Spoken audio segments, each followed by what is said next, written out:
It would be nice if everyone were nude when they walked in, and we could be the same. I mean, if God wanted us to wear clothes, we would have had them at birth, and they would have grew the same time we grew. The Dirty Mind tour hit around 30 dates, depending how you count them, from December 1980 until April 1981. A little extension occurred a few months later with the Rolling Stones gigs, which we shall look at in the next video. Prince now had 3 albums to choose material from, but based the Dirty Mind tour heavily on his latest work. The concerts usually opened with Do It All Night and continued to include all the tracks on the Dirty Mind album, alongside the unreleased track Broken. Also Sexy Dancer, I Wanna Be Your Lover, Crazy You, Why You Wanna Treat Me So Bad and Bambi, as well as a few other occasional songs added to the funky mix. Prince had grown enormously in his on-stage showmanship and was riding high with a confident swagger. The new addition of Lisa Coleman added another dimension, and it was clear that with dry ice, jumping from platforms, guitar masturbation, splits, spins and stripteases, Prince was adding the show into showmanship. The band too were taking on a new visual direction, with Dr. Fink in his surgical outfit, Des almost outdoing Prince's outfits with striking orange hair, and Prince trench-coated with stockings and bikini briefs. On December the 9th, 1980, the tour reached New York the day following the assassination of John Lennon. It would become clear from references in the next album, Controversy, that this event had a significant effect on Prince and the band. One of the interesting developments of the tour was that Prince was now also attracting a white new wave audience. Bobby Z, quoted in Dance Music Sex Romance, states that he felt that this was a pivotal show. That was our audience. It was industry posers, hip black people, hip white people. We were getting some punks, some skinny ties, but we were getting black people too. It certainly seemed that all the critics loved you in New York, and with the Village Voice praising Prince, it was a party. Prince live is better than ever. Rock in the 80s has a new Prince. This success, however, did not translate to the southern dates, so the tour with Tennessee, Nashville, Atlanta, Memphis and Baton Rouge proving a real sales disappointment. So much so that the tour was cut short and dates in Detroit and Chicago were added to improve matters.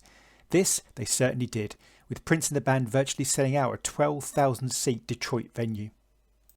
It was at this point, at the end of 1980 and the beginning of 1981, that a number of key strategic changes and important events occurred, which afforded the tour longer-term dividends. Firstly, New York press agent Howard Bloom was engaged and made clear that Prince was really a rock and roll artist, and urged Steve Fagnoli to seek out a new wave and rock audience in clubs which embraced diverse audiences.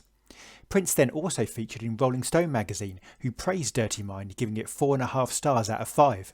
And this was followed by Prince and the band storming Saturday Night Live with a rousing performance of Party Up, which ended with Prince slamming the microphone to the ground and the entire band running towards the camera like a gang on a rampage to their next adventure.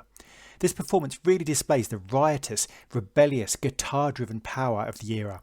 Dr. Fink is twisting and jerking like a man possessed, and the sheer energy of the performance speaks fully of Prince's desire and ambition. Warner's also issued a 5-song EP of Dirty Mind tracks and the spirited, strident workout of Gotta Stop Messin' About to radio stations. Prince even found time to refuse to meet Bob Dylan, his fellow Minnesotan. Whether this was shyness, arrogance or something else is anyone's guess. At this time, Prince also gave a large amount of interviews, something he would rarely do in the next few years, and many of these are quite revealing if you can track them down. As the tour came to a close in April 1981, Prince jetted off to play 3 gigs in Europe, taking in Holland, England and France, and despite the British gig being only half sold, people were liking what they saw and heard. Prince also took the chance to fully imbibe the new romantic sensibility sweeping the UK. He would, however, not visit the UK again on tour for several more years. Despite the Dirty Mind album not matching the sales levels of the previous self-titled album, it served an important function. Part of this is not surprising, with the risque and explicit nature of a number of the tracks. The sexual directness of the songs also obviously hampered radio play. However, this tour allowed Prince to do something else, something he very much needed to do. It allowed him to work out his stage persona, to develop a small but impressed following across the US and beyond. Prince himself is quoted by P. Nielsen as saying, "I wanted to go beyond the audience that would just come to our shows only when you had a hit record. I wanted to develop a following that would see me as me and not just the guy with a top 10 record." It certainly achieved that. There is a saying that shock grabs people's attention, but only talent keeps it. Prince was converting people to his new brand of funk punk, and music critics were starting to talk of great things ahead for this new talent. However, as Prince might have known, there was still a big journey ahead, and even if he didn't know, he was about to get a rude awakening. Next time we will look at one of the most difficult and challenging performances of Prince's career, as he was almost thrown to the lions in the Memorial Coliseum when he opened for the Rolling Stones. How would this affect Prince and his band, and how would they use it as a spur for greatness?